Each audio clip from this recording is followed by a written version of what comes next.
largo, 10, 15, 20, en este caso fueron 27 o 28 años, de bajo crecimiento y volatilidad, que tiene implicancias sociales muy grandes. En 1974, que fue el primer año en que se tomaron estadísticas comparables con las actuales en materia de pobreza, 4 de cada 100 argentinos eran pobres.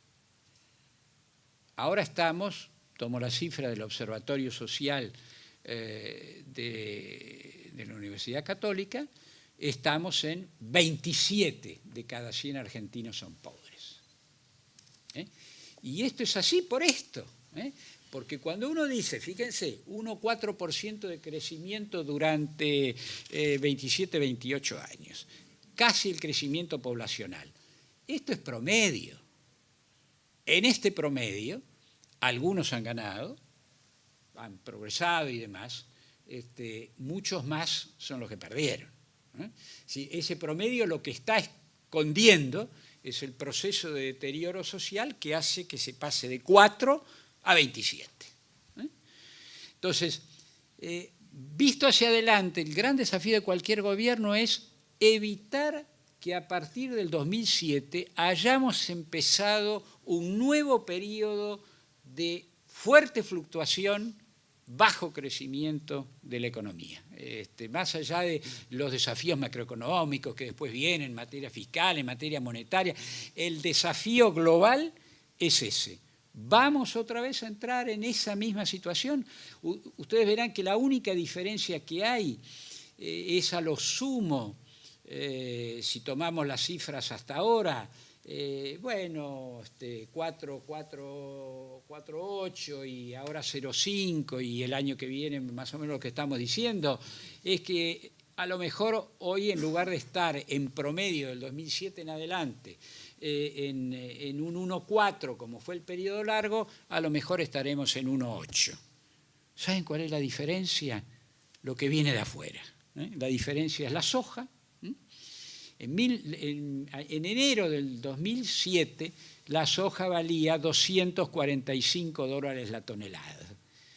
Y los años que hemos tenido a partir de ahí, ha estado con promedios por encima de los 480, 500, con picos que llegaron hasta los $600 la tonelada.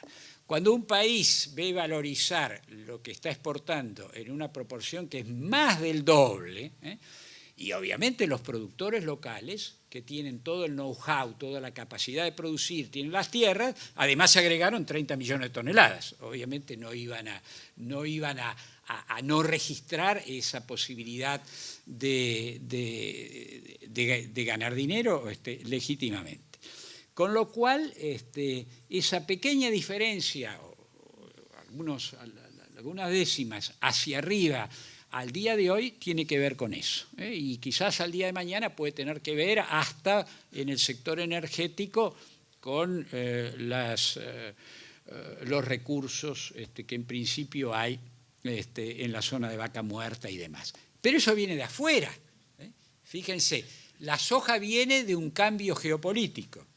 Viene de la aparición de manera masiva en la economía mundial como demandante de la población de un país como China, accesoriamente también la India, pero sobre todo, fundamentalmente, China. Ese cambio geopolítico hace que los países, que en general los países del Mercosur, todos estamos produciendo soja, con esa capacidad de, en definitiva, generar proteínas, porque eso va como comida para los cerdos, en definitiva, para la producción de carne. Y un cambio tecnológico que es la posibilidad de explotar esto que se llama el gas o el petróleo, el shale, o el gas y el petróleo de esquistos.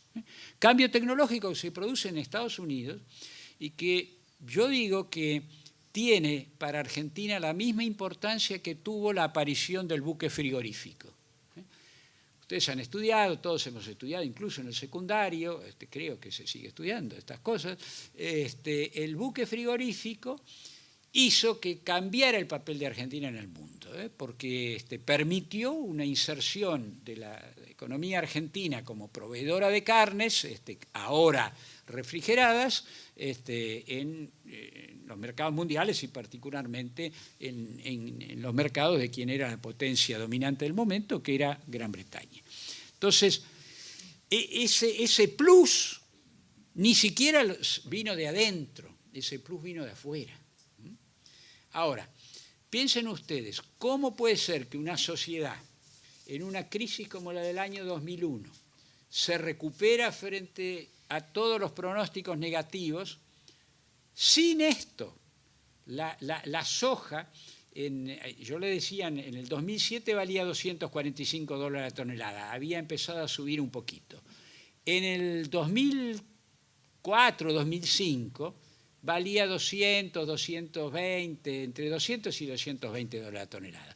O sea, y se producían 30 millones de toneladas menos. O sea que el país fue capaz de salir sin eso. Imagínense lo que hubiera sido si se hubiera aprovechado de manera razonable lo que ocurrió a partir del año 2007. Y que no va a durar para siempre. De hecho, hoy ya no son los valores. Ya no es más 480, los pronósticos para el año que viene son todavía precios buenísimos para lo que es la historia argentina, pero no son los de este periodo 2007-2014. Ahora, a partir del 2016, le propongo hablarlo luego, pero ¿qué previsiones hace usted que pueda hacernos esperar un 2015 que no sea peor que 2014? No, quiero simplemente poner expectativas positivas. Después me desencantaré también, eventualmente, espero que no, pero bueno, yo soy un habitante más de Argentina y así como se desencanta la sociedad argentina, me desencanto yo también. Quiero creer que en algún punto uno tiene capacidad de corregir algunas cosas y en consecuencia empezar a recuperarse. Lo que no va a ocurrir, y en esto yo disiento con muchos colegas, que a veces dicen, no, porque el rebote en economía no existe. No hay rebote. Y si alguien tiene dudas, pregúntenle a Japón. Ese Japón exitoso de Kuznets tuvo hace algunos años también sus problemas. Lleva 20 años sin crecer. Recién ahora hay alguna mejoría después de 20 años y porque cambiaron la política, no porque rebotaron. El rebote no existe. Uno rebota si hay una política que cambia, que pone un piso. Para rebotar hay que tener un piso. Si no hay cambios a las cosas que se hacen mal, no hay piso y en consecuencia no hay rebote. Entonces, habrá rebote si se cambian las políticas, que no son solo las políticas económicas o económico-sociales. Acá importa la política internacional, que tiene una influencia importante en la economía, e importan las instituciones. Importa la capacidad de regenerar, y vuelvo casi al principio de esta charla, la confianza, que es absolutamente fundamental en una economía que es una economía con su defecto, pero es una economía de mercado, donde las decisiones dependen de millones de personas, no de un pequeño grupo. Roberto, ¿usted se refiere al rebote en el 2016 o está hablando de 2015? Bueno, me gustaría ir por etapas, primero a votar el 2015. ¿Usted ve alguna posibilidad que en el 2015 la situación económica mejore? A ver, déjeme ir a esto. Si tenemos tres periodos distintos que mostrábamos antes, es decir, ¿qué es lo que pasó? Porque, a ver, explíqueme ahora como economista, ha sido demasiado impreciso hasta ahora quien está hablando, explíqueme qué pasó. Bueno, ahí están, 75 al 2001, que es ese periodo largo de 28 años, 2007 2013, todavía no estaba 2014, pero pueden poner 2014, no cambia nada. Y un periodo corto de 4 años que va 2002 hasta el 2006 inclusive. ¿Qué cosas fueron distintas? La situación fiscal. El único periodo en el cual hubo superávit fiscal, y superávit fiscal genuino, incluso récord histórico, es el periodo corto. Los otros dos periodos se caracterizan por el déficit. Yo puse ahí en el que dice 2007, 2013, 2014, 2009. Hasta el 2009 hubo superávit. Y estas son las cosas que yo hablaba de la dinámica y demás que por ahí no se ven. En el 2005, principio del 2006, había 4,5 puntos de superávit fiscal. 4 puntos, es el superávit fiscal medido respecto del nivel que produce la Argentina, el Producto Bruto de Argentina. 4,5 puntos era récord histórico. Por supuesto que no se gastó en un día, pero se empezó a gastar en el 2007. Y cuando llegó el 2009 ya había desaparecido. Y entonces empezó el tema de las AFJP, y cuando se terminaron las AFJP, el Banco Central simplemente imprimiendo.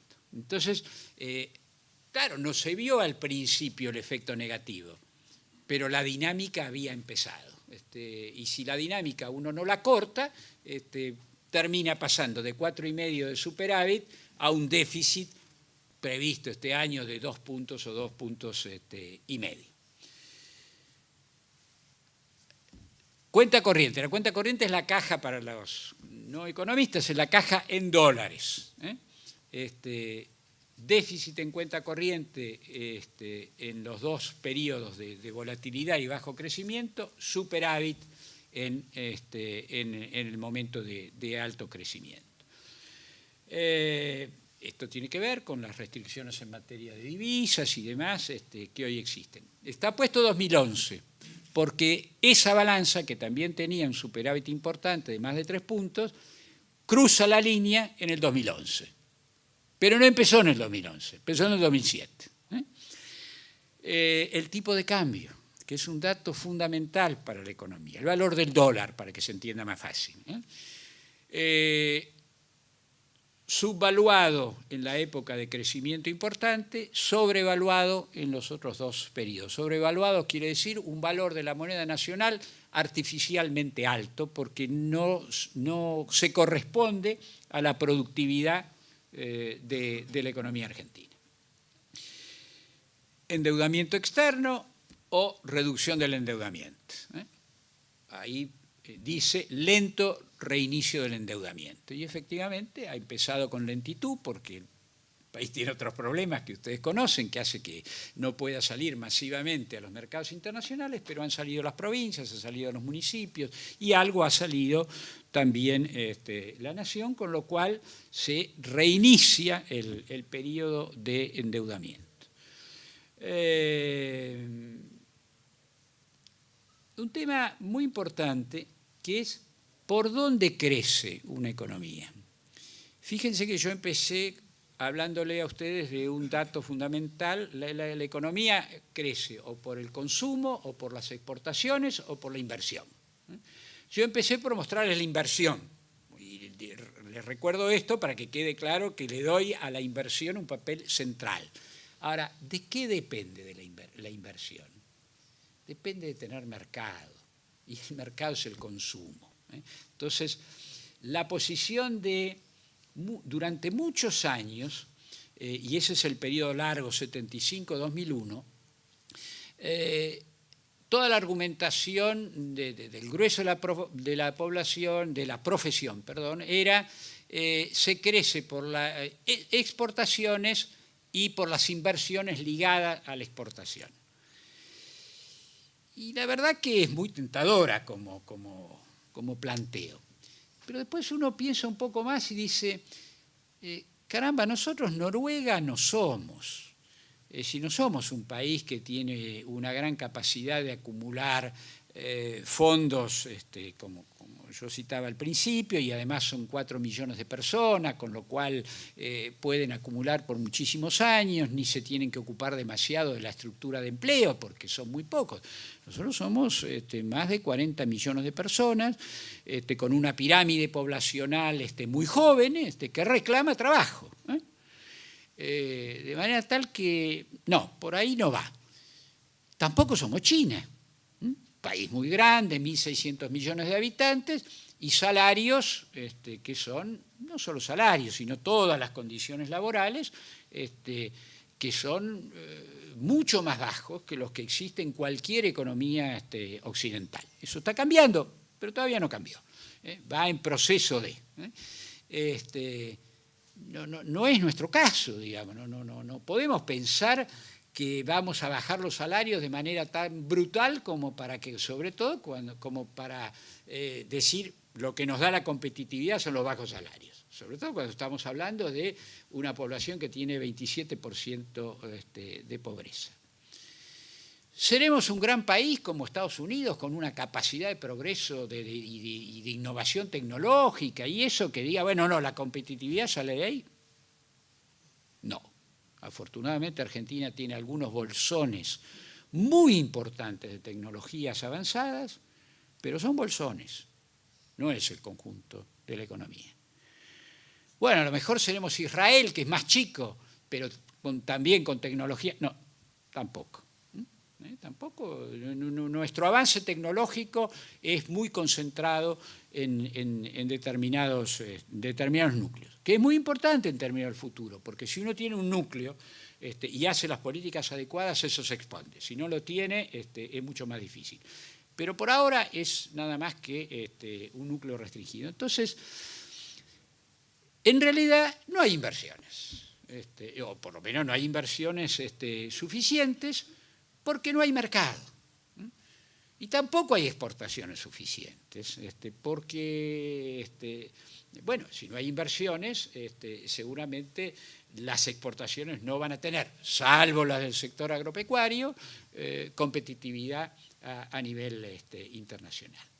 Entonces, uno tiene que entender que el consumo no puede ser el residuo, como fue entre el año 75 y 2001, siempre hay periodos cortitos con alguna excepción, pero no puede ser el residuo, no puede ser lo que queda después de la inversión y de las exportaciones. Tiene que ser un factor fundamental que termine arrastrando a la inversión y las exportaciones. Entonces, lejos de la explicación canónica de que si uno consume no invierte, es al revés. Si uno consume, termina arrastrando hacia arriba la inversión y las exportaciones. En el caso de las exportaciones es clarísimo. Muchos países del mundo exportan a costo directo y distribuyen todos los costos fijos de las empresas sobre el mercado interno. Pero para eso hay que tener mercado interno. Si uno tiene un mercado interno minúsculo, no tiene dónde distribuirlo y en consecuencia pierde competitividad. Fíjense que el único punto en el cual coinciden es en el cambio que ha habido a partir del 2002 de considerar al consumo el motor del crecimiento y el amigo, no el enemigo, el amigo de las inversiones y de las exportaciones. Sin embargo, tienen color diferente. Yo les puse ahí un color diferente. ¿Por qué? Porque uno es con inversión alta, ¿se acuerdan? Por encima de esa raya amarilla que yo les había mostrado, y el otro, el actual, es con inversión insuficiente. Y el resultado es totalmente distinto. Porque ahí sí el consumo empieza a ser enemigo del resto de las variables. En realidad se entra normalmente, bueno, ahí está en qué se parecen los dos periodos que son de bajo crecimiento y alta volatilidad, y en qué se parecen en el caso del consumo los otros dos. La gran diferencia es que si hay inversión insuficiente, el resultado es otra cosa, es inflación alta o desempleo alto, en el otro caso es estabilidad. Entonces no se puede,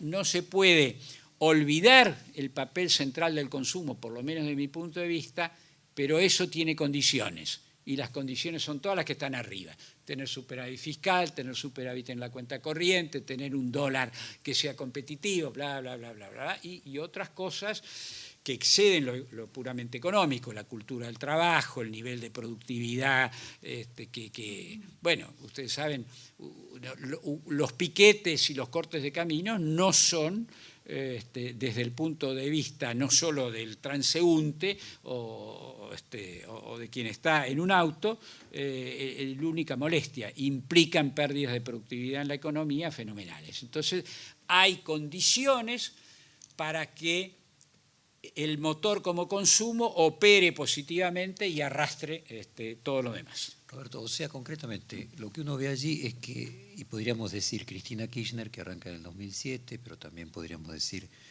Néstor Kirchner en su último momento, no supo cómo mantener el consumo como motor. O sea, quiso mantener el consumo, pero no supo cómo pero no hizo mantener, las cosas, exactamente. O sea, convirtió consecuencia en causa, buscando el fin sin generar los medios. Efectivamente, esa es al menos mi interpretación. Tuviéramos que traducírselo ahora ya pensando no solamente en la audiencia que tenemos, sino en el lector del próximo domingo. ¿Qué pasó? ¿Quiso cebar la máquina? ¿Qué pasó? A veces es... algunos de los principales dirigentes sindicales que hoy estaban reaccionando, en aquel momento, cuando empezaron los cambios, dijo, ahora llegó el momento de la distribución. Sí, pero la distribución uno puede distribuir. Obviamente todos recibimos hoy más billetes en nuestra billetera de lo que teníamos en 2005-2006. Por supuesto, vale mucho menos, ¿no? Entonces, la idea de que se distribuye alegremente, claro, vieron los superávit, vieron que había 4,5 de superávit fiscal, que había superávit en la cuenta corriente, y bueno, distribuyámoslo. Y entonces empezaron los subsidios, pero no los sociales, que esos son, después se puede discutir sobre si se distribuyen eficazmente o no, pero tienen hoy una enorme justificación por eso, porque hay 27% de la población debajo de la línea de la pobreza. Los otros subsidios, la energía, el transporte, algunos que le llegan al consumidor, otros que no le llegan. Digo, los de energía en alguna medida llegaban, los del transporte muy poco, eso era una caja negra de otra naturaleza. Ustedes habrán leído en los diarios, cada tanto se produce un gran incendio en depósitos de colectivos. Todos esos colectivos figuraban en las plantillas donde con una simple declaración jurada recibían subsidios. Los subsidios a la energía y al transporte alcanzan 5 puntos del Producto Bruto. Fíjense que estábamos hablando de 4,5 puntos de superávit. Bueno, todo el superávit y algo más se fue simplemente en eso. Después hay otras cosas, ¿no? Por eso pasamos de más 4,5 a menos 2,2 o menos 2,5, ¿no?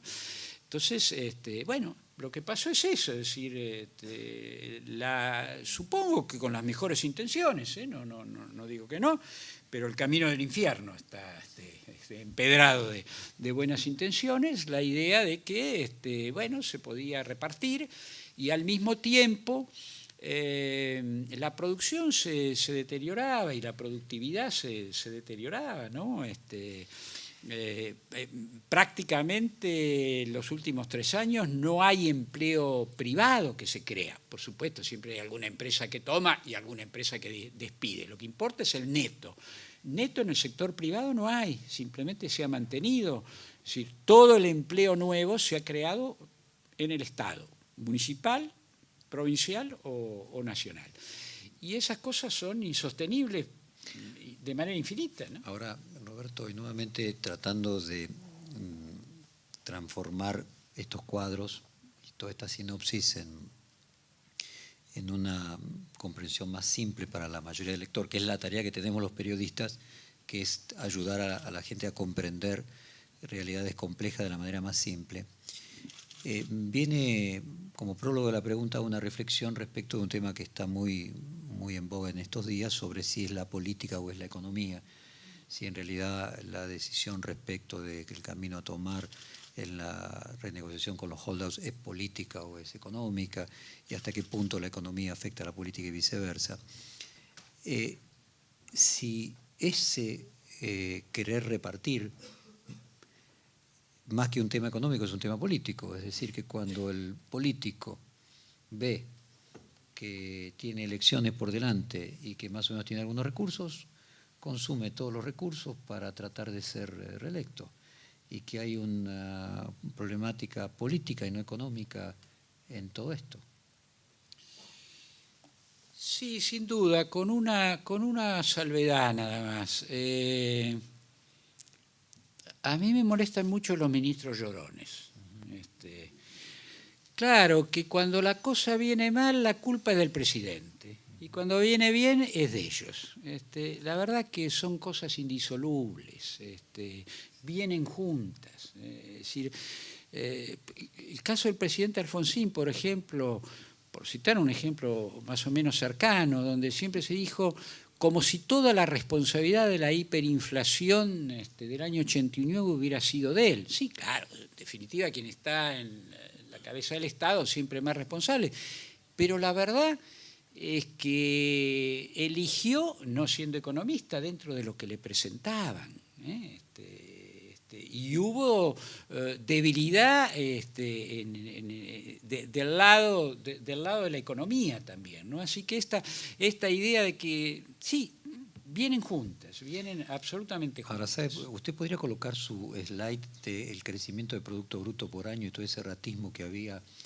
Yo creo que la diferencia es con Alfonsín es que él no podía ser reelecto, entre otras cosas, y no había tenido, porque los términos de intercambio en ese momento eran terribles, y además le había tocado un proceso en el que no se podía endeudar ni vender las empresas públicas. Lo que sí tuvo Menem y lo que sí tuvo Néstor Kirchner, que tuvieron un periodo de aumento de consumo, se acuerda del voto cuota en determinado momento, y la posibilidad de ser reelectos, ¿no? Que Alfonsín no tenía, más allá de la responsabilidad propia que Alfonsín podría haber tenido. Entonces, cuando uno ve ese proceso que está allí, lo que uno observa es que dentro de los gobiernos democráticos, los últimos dos gobiernos peronistas contaron con un momento de enorme crecimiento, y luego la economía argentina explotó. Y un poco el ciudadano argentino lo que está es una sensación de que cada 10 o 12 años, no sabe bien por qué, pero después de un periodo de bonanza, viene un periodo donde todo se pierde. No estoy totalmente de acuerdo. No estoy totalmente de acuerdo. O sea, estoy liquidado porque el que va a hacer el diario después es él, así que estoy perdido en esto. Es una transcripción como usted sabe literal. Jorge, usted tiene razón. No, a ver, yo creo que para eso sirven este tipo de reuniones, justamente para que uno pueda intercambiar ideas. Nadie tiene toda la verdad, por supuesto. A ver, primero, que no haya reelección a mí me parece una maravilla. Lamentablemente, una reforma que a lo mejor en otros aspectos puede haber sido adecuada. En ese aspecto creo que introdujo algo muy, muy, muy complicado. Justamente el no tener reelección puede hacer todavía más fuertes las responsabilidades, porque ni siquiera tiene la excusa de la reelección. No había reelección. Okay. Primer comentario. Sí, Jorge, usted tiene mucha razón. Los términos de intercambio, el valor de lo que Argentina exportaba era todavía peor. La soja primero que la soja era relativamente incipiente comparado con lo que es hoy, pero eran $180 la tonelada. Así que era realmente muy, muy malo. Pero voy a la segunda parte. Usted decía, contaron con. No contaron con. A ver, el único que contó con, viniendo de afuera, es el actual gobierno a partir del año 2007, porque vino todo de afuera, el cambio tecnológico y el cambio geopolítico. Los otros hicieron cosas como para contar con, no necesariamente buenas. Como Es endeudarse y decir, vender las como empresas, claro. privatizar de manera poco prolija, por ponerlo de alguna manera elegante, o endeudarse de una manera monstruosa, que es la que nos lleva después a ese default del año 2001. Es decir, lo construyeron ellos, mal, pero lo construyeron ellos, no es que le vino de afuera. Sí vino prácticamente todo de afuera la posibilidad mayor.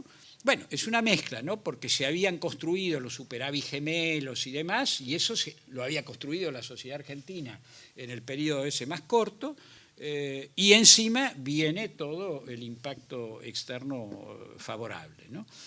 Y ahí las responsabilidades, vuelvo a decir, a ver, hay momentos en que los presidentes son mucho más fuertes, otros en los cuales los ministros tienen más pesos. Evidentemente, en el último periodo los ministros han tenido una menor influencia, pero claramente hay una confluencia entre factores políticos y factores económicos. Y entonces, si usted hoy fuera el ministro de Economía... No soy, gracias. Que no lo escuche mi esposa. Pero entonces, ¿habría posibilidad de un 2015 que no sea pronunciando la caída de la recesión que estamos viviendo? Es difícil por esto que hablábamos, ¿no? Las dinámicas existen. Uno no da vuelta a un paquebote en 2 minutos. Hay una inercia. Hay inercias que llevan tiempo. Y dar vuelta una economía que viene muy cargada de desconfianza y demás, no es fácil. En todo caso, el gobierno que venga no tiene margen para cometer ningún error. ¿Usted cree que llegamos a diciembre del 2015 con este gobierno? Espero que sí, porque me parece que los costos de no llegar pueden ser muy, muy elevados, ¿no? Así como en materia económica simplifican los que dicen, bueno, ahora repartamos, y terminan en una situación como la que estamos describiendo, los que quieren hacer ingeniería política por encima de las reglas elementales del juego y demás, también introducen en el cuerpo social, me parece, elementos negativos. Me gustaría que llegáramos con algunos cambios de acá al momento de la transferencia del gobierno, porque entonces, en lugar de estar hablando de un producto que cae de otros -2, a lo mejor estamos hablando de 0 o de 1 positivo. Digo, el 8, el 9 no existe. O sea, ¿usted ve posibilidades de que si el gobierno tomase determinadas medidas, se podría ese tobogán comenzar a cambiar la tendencia de la curva? Creo que sí, porque el factor confianza es fundamental, porque alguien puede decir, bueno, pero esto no se puede, como yo dije, no se puede dar vuelta de manera inmediata. Pero la gente, y este es el ejemplo de varias crisis argentinas, pero en particular de la última, de esa del 2001, la gente no espera que de la noche a la mañana su situación socioeconómica, laboral y demás cambie. Lo que espera es ver si hay una luz al final del túnel, y en cuanto empieza a ver que hay una respuesta positiva, todo el cuerpo social tiende a calmarse, los conflictos aminoran, y la gente espera que esa luz al final del túnel esté cada vez más cerca. Ahora, ¿es posible un gobierno que se está yendo y con esa pérdida de confianza producir esos cambios y que al mismo tiempo esos cambios sean percibidos por la sociedad con confianza? Bueno, si estamos hablando de que la posibilidad mayor es que volvamos a estar del lado negativo en términos del crecimiento, es porque vemos que la posibilidad de que esos cambios se produzcan y que sean creíbles es baja. Entonces entremos en el 2016 y me agarro de los del primer premio Nobel de Economía, Jan Tinbergen, respecto de un gobierno que entrega mejor o peor a su sucesor de lo que lo recibió, ¿no? Y me coloco en su cuadro de 2007, que es cuando Cristina Kirchner asume, respecto no de 2003, respecto a 2007. Ella entrega el gobierno peor de lo que lo recibió? O sea, el próximo gobierno va a tener una herencia peor de la que recibió ella misma.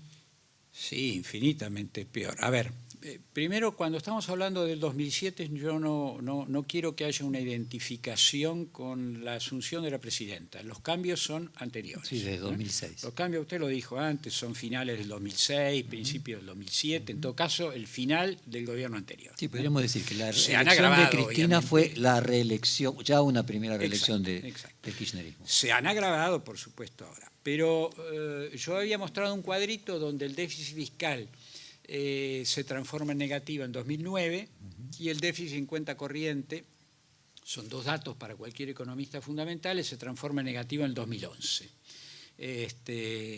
Y con esto le digo,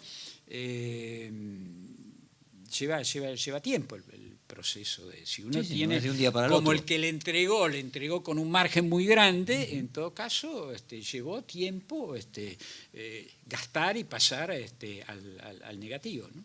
Y esa inercia al próximo gobierno del 2016 obviamente lo va a afectar porque va a agarrar una claro, inercia. por supuesto. Sí, a cualquiera, digamos.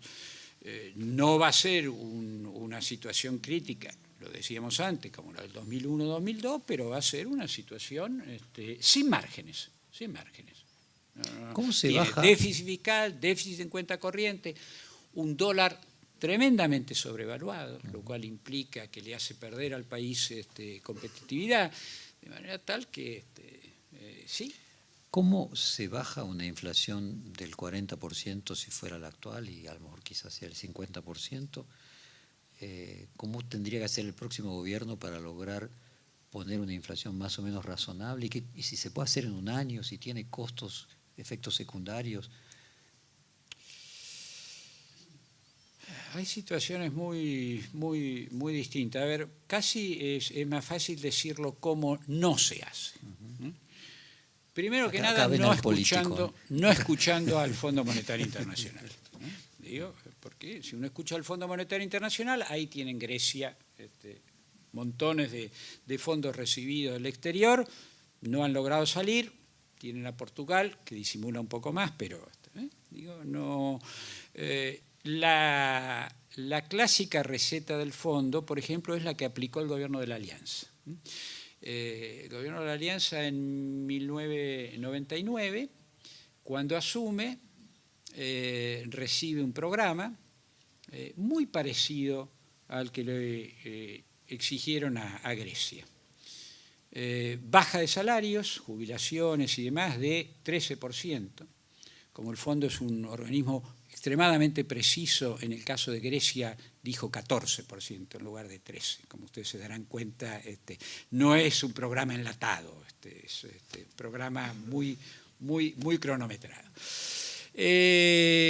Bajas en educación, bajas en salud, bajas en ciencia y tecnología, digo, todas las cosas que hacen al futuro. Y bueno, en el año 89 el gobierno de la Alianza suba de impuestos, porque para equilibrar las cuentas hay que bajar todo esto y subir impuestos. Bueno. Roberto, Grecia, Portugal, Argentina del 99, de Machinea, no tenía inflación. Con el nivel de emisión que hay hoy en la Argentina y el que se prevé para fin de año muy creciente, todo indica de que aun si logramos que el año próximo el crecimiento del Producto Bruto no sea muy negativo, de cualquier forma el próximo gobierno va a asumir con una inflación cercana al 40%. Sí. ¿Cómo se baja eso? ¿Cómo se debería hacer? Chile bajo un gobierno militar, y un gobierno militar muy fuerte, el último, el gobierno militar de Pinochet, tardó 6 o 7 años en llegar a niveles razonables de inflación. No digo que necesariamente sea el caso de Argentina hoy, pero probablemente requiera un cierto número de años y un programa gradual. Yo lo decía al principio, es difícil decirlo, porque acá tiene mucho que ver con cómo reacciona el cuerpo social, ¿no? Por ejemplo, 2002, en el mes de abril, La inflación minorista mensual era de 10,4 y la mayorista mensual era de 19,9. Por eso la mayoría de los estudios, consultoras y demás decían que Argentina iba hacia la hiperinflación. Y efectivamente tenían razón. Si en un mes uno tiene valores entre 10 y 20%, sabiendo que ese 20 termina después el mayorista, en algún momento llegando al minorista, sí, íbamos camino a eso. 6 meses después era de 0,3% mensual, 0,4% mensual.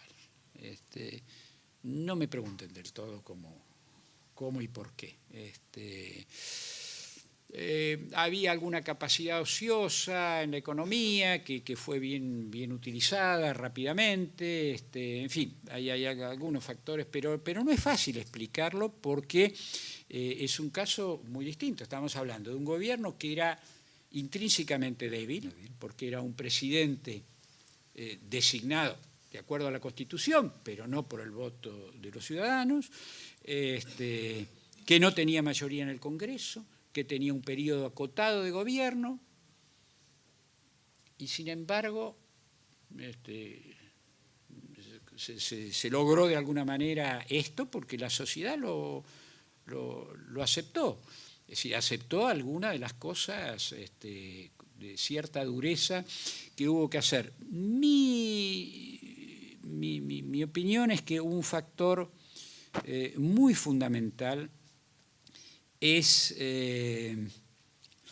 la idea de ser muy equitativo en el reparto de pérdidas.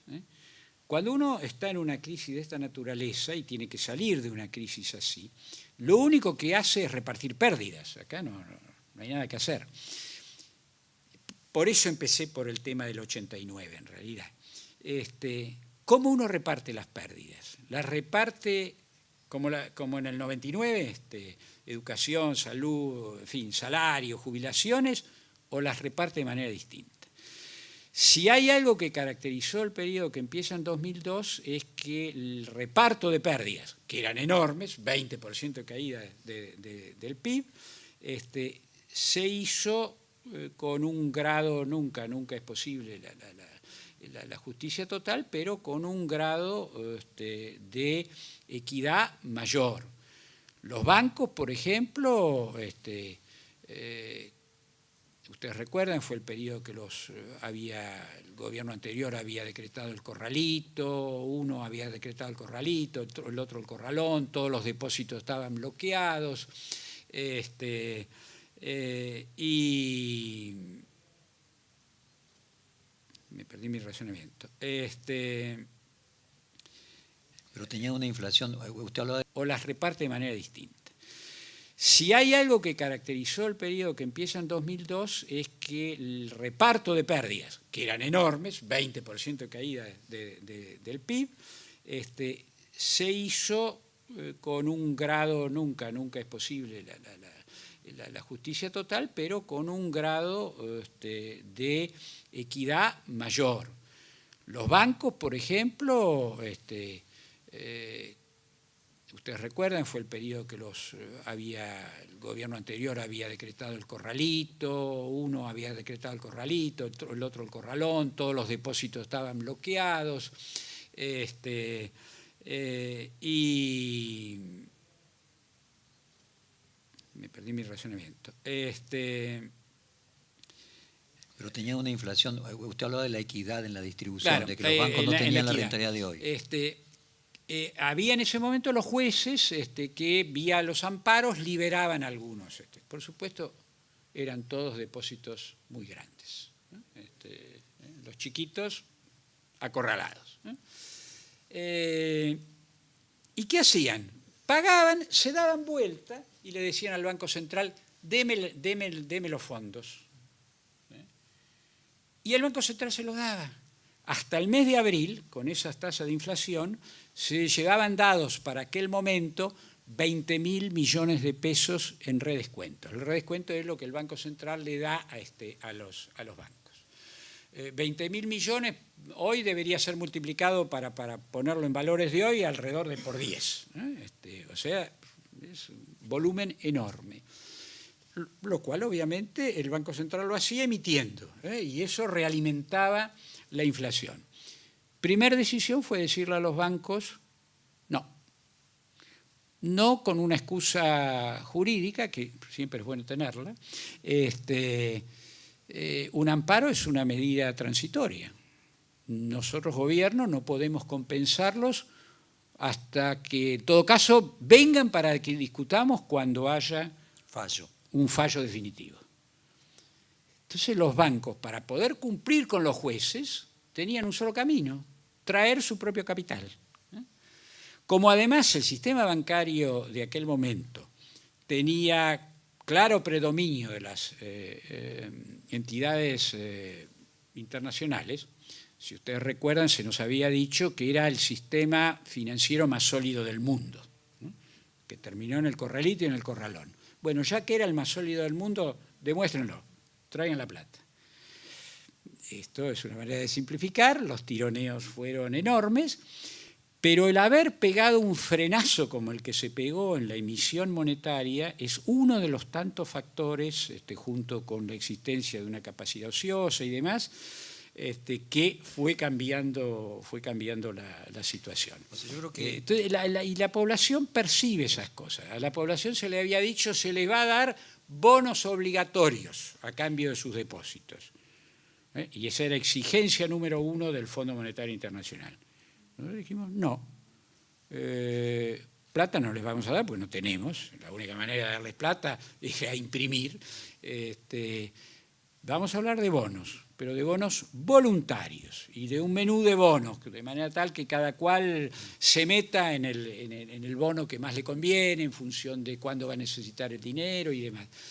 Y ese tipo de cosas que son invisibles generan un nivel de confianza, una sensación de que, bueno, finalmente la crisis hay que pagarla, pero esto se hace con algún grado de equidad. Yo creo que el tema de la equidad en el reparto de las pérdidas es absolutamente fundamental para empezar a reconstituir la confianza. Yo creo que a la audiencia aquí y al lector el domingo le va a quedar claro que la mirada de Roberto Labaña para el 2016 es que no hay que hacer un plan antiinflacionario de shock.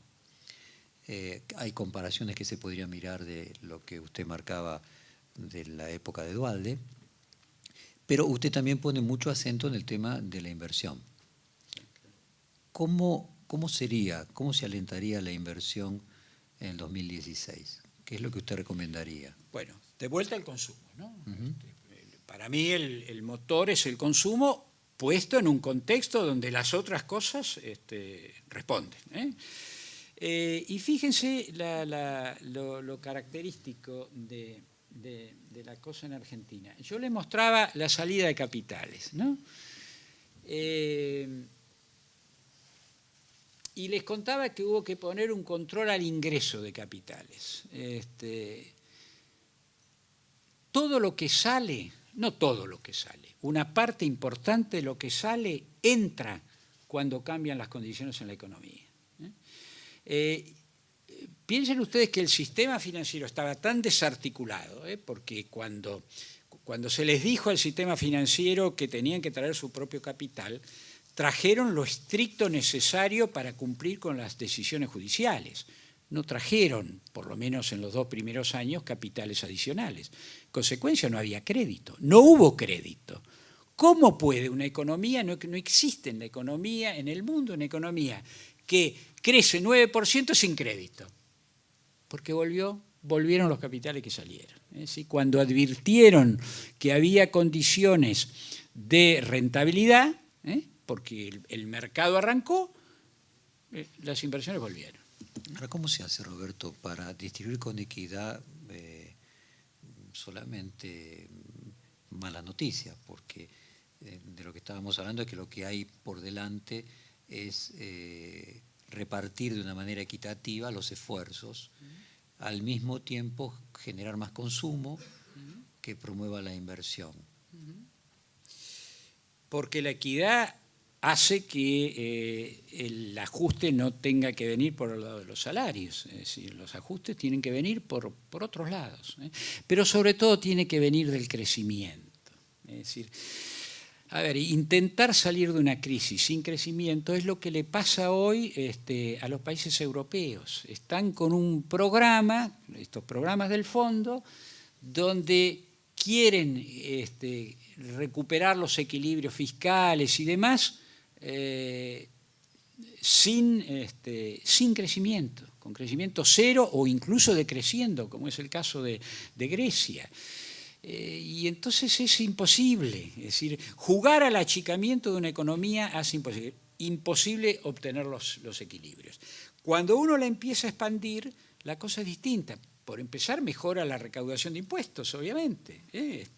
Y entonces, y la gente que busca trabajo y hoy lo obtiene en el Estado nada más o vía subsidio, no lo necesita porque lo encuentra en el sector privado, ¿no? A ver si lo puedo entonces, poner en marcha la dinámica del crecimiento es absolutamente fundamental. Fíjense las cosas que pasan, por ejemplo, ahora y el por qué esta dinámica hacia abajo.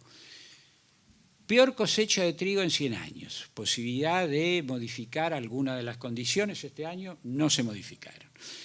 Impuesto, en un momento en que en la economía cae, impuesto a los autos. ¿Y qué podía pasar? ¿Qué pensaba que iba a pasar? Pasó lo que está pasando, una fenomenal caída en el mercado. Los últimos días, prohibición de exportación de carne, prohibición de exportación de leche. Digo, a ver si lo interpreto y lo puedo traducir menos políticamente. Está claro que los salarios no deben bajar, sino aumentar, o por lo menos no bajar, para que se produzca, por lo menos no bajar en el tema, para que haya consumo.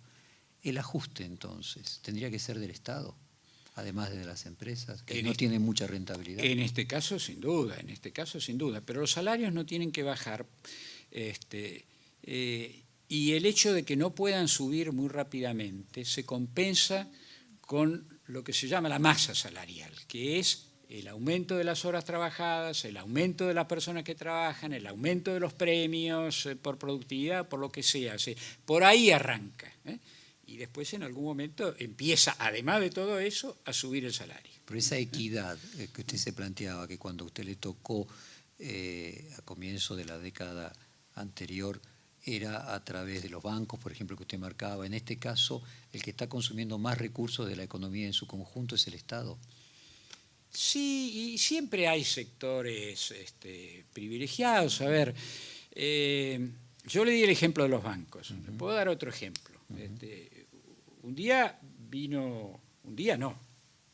segundo día estar en el ministerio, vino un empresario muy importante, muy serio además, su empresa y demás, con un decreto que estaba redactado en papel del Poder Ejecutivo Nacional, cumpliendo todas las condiciones que debe cumplir un decreto, los márgenes, todas esas cosas, que le resolvía no solo a su empresa, sino a su sector, un problema que venía de atrás, que además era un problema legal, no menor desde el punto de vista de ellos, porque era un tema penal, pero venía de atrás. Y lo traía para que se firmara. Mi reacción fue de bastante asombro. Le dije que me parecía absolutamente impropio, que se olvidara y que nunca más. Nunca más eso. Y la verdad que este hombre reaccionó de una manera muy espontánea. Dijo, bueno, pero si esto hace muchos años que se está haciendo así. Que era una manera también de decirme que yo no había estado todos esos años. Efectivamente, yo no había estado en los años 90. Por decisión personal, además. Y dije, mira, puede ser, porque además nos tuteábamos y todo, puede ser, pero nunca más. Y yo sé que ese empresario salió muy, muy genuinamente sorprendido, no contento, pero contó esto. Y eso cambia las relaciones entre un ministro, entre un gobierno y el empresariado. ¿Cuánto costaba resolverle por ahí un problema del pasado en términos de equidad, no de plata?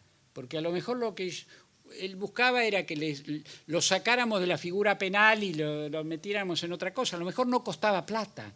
Pero ¿cuánto iba a tardar en saberse eso? Que al segundo día o al tercer día el ministro resolvía un problema de un sector, además, muy importante, muy poderoso, muy rico.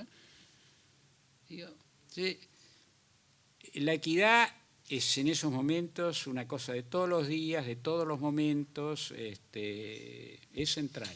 ¿Cómo cree usted que va a ser la situación en enero del 2016 del tema de la deuda, los holdouts? Hoy estuvo exponiendo usted acerca del tema. Le digo, sí. Termino con un razonamiento más general lo anterior. Supónganse que existe un problema técnico, al ministro le traen distintas soluciones alternativas, entre las cuales tiene que elegir. Todas a lo mejor soluciones que resuelven ese problema puntual específico que le traen. ¿Cómo elige? Es lo fundamental. El día que me tocó asumir, pero yo no quiero hablar además de mi periodo, pero me está obligando a hablar de eso, Jorge, sí. Pero como ejemplo, ese día yo definí en una intervención que me tocó hacer frente al Congreso, los gobernadores y demás, dije, la política económica va a ser política económica y social. Cuando haya alternativas técnicas, todas las alternativas que resuelven un problema, pero que empeoran la situación social, en ese momento la pobreza no era 27, era 52. Fue un periodo muy corto, pero era 52% de la población. Lo que empeora la situación social es rechazada. No me importa que resuelva el problema técnico. No sirve porque empeora algo fundamental. Entonces, el criterio es, uno filtra las medidas que le proponen a través de filtros distintos. Alguien puede tener como filtro, hay que cumplir con el Fondo Monetario, y rechaza todas las que no cumplen con el fondo. Bueno, en este caso, el filtro fue, tienen que tener como mínimo efecto neutro en lo social, si no, no sirve. Este es un caso claro de desmanejo, ¿no? Todo el tema de la deuda tenía una ruta con 4 pasos adicionales, muy precisamente fijados en el año 2005, están en un memorándum acordado con el presidente en octubre del 2005, y de esos 4 pasos no se cumplió ninguno hasta el 2010. O sea, omisión. Perdón, se cumplió 1 solo, 3 no se cumplieron. Y el 2010, cuando se retoma el tema de la deuda, se lo hace con una oferta que viene del exterior. La propuesta del 2010 no se hace en Argentina. Y esta vez, esas son las cosas que importan. ¿Quién hizo la prueba? ¿La preparó alguien afuera o la preparó un equipo interno consustanciado con el país, con los intereses del país y demás? Si viene de afuera, cuesta, y en este caso costó unos $2.000 millones más. Pero lo más importante no es si costó $2.000 millones más. Fue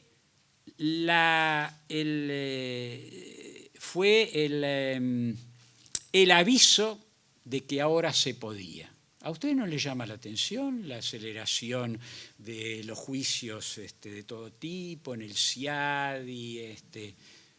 Porque ahora se puede. Porque esa fue la indicación que ahora se podía. Porque si los intereses del país dejan de ser cuidados por el propio gobierno y toma una solución que le ofrecen de afuera, que como es lógico, contempla sobre todo los intereses de los de afuera, eso significa que ahora se puede. ¿Qué se debió haber hecho en ese periodo que usted no tuvo Por empezar, se debe haber cumplido esos pasos, pero no importa que yo estuviera o no estuviera, no es una cuestión de personas, es una cuestión de continuidad. En Argentina el promedio de los ministros de Economía no llega al año y 7 meses, una cosa por el estilo. No es normal eso, ¿no?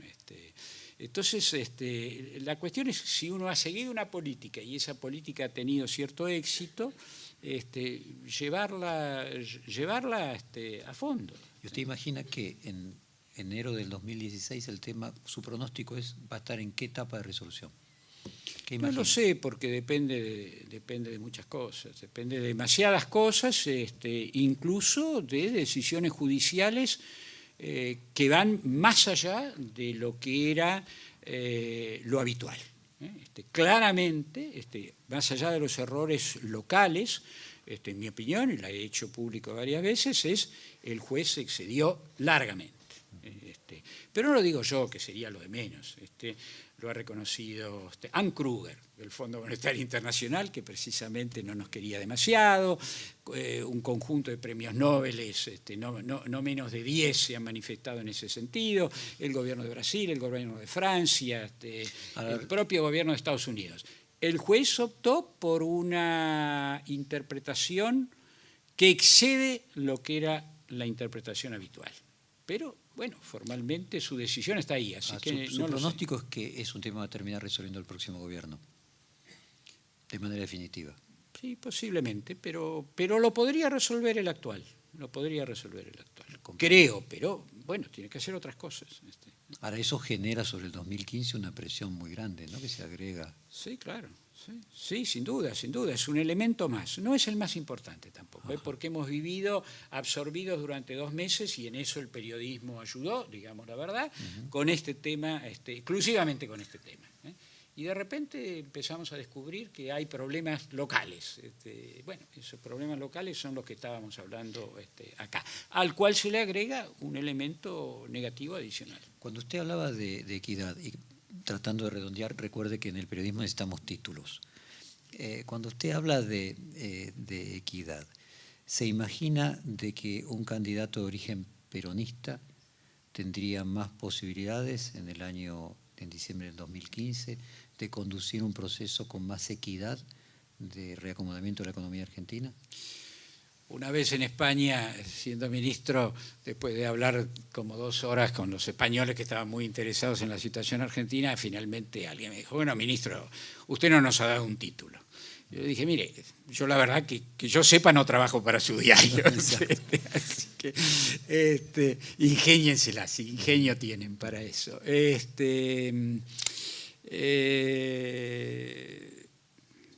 No, es un tema que es muy difícil. Es muy difícil usted decir, fue candidato a presidente, tiene una mirada política. ¿Usted se imagina un balotaje el año próximo en el que pueda haber un candidato no peronista?